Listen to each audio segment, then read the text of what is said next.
Welcome back, everyone, to the official Uniburo YouTube channel. I'm your host, Mitchell, and in this episode, I'm going to show you guys how to install and use the Outlook integration with your Salesforce.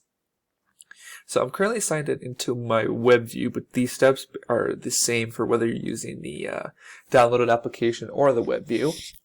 And so to start, you actually need to download the Salesforce plugin. So in order to do that in the web-based Outlook, all you need to do is just open up an email and get to these three dots in the top corner which says More Actions. Once you click on that, you want to click on Get Add-ins. This is going to open up a new add-in screen, and all you want to do is just search for Salesforce. Once you hit enter, it should appear somewhere here. In my case, I already downloaded it, so it's at the bottom. And so all you have to do is click on that, and you could click on install. In my case, I already have it, so I'm going to go ahead and just exit out of this window. The next step is that now the Outlook integration with Salesforce exists. What you need to do to actually use it is sign in. So you can go back to those three dots, and then you want to click on the Salesforce icon, which will now appear here. So once you click on that, they're going to ask you to sign in, and so you're going to go ahead and click log into your Salesforce. It's going to ask you if you want to display this in a new window. That's fine. You're going to click allow. So now a new window opens up, and it's going to ask you just to sign in using your Salesforce credentials. So I'm going to go ahead and log in. Okay, so I just logged in. All I need to do now is just click on confirm.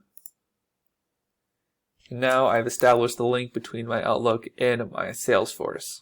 So one of the cool things with the Outlook integration is that it actually pulls some of the information in on here. So we can see this email was from Julia. And so it actually says that Julia is a person in my Salesforce. I can even click on this little warning sign here. And it says there's actually 3 different Julias in our Salesforce. There's Julia, the user.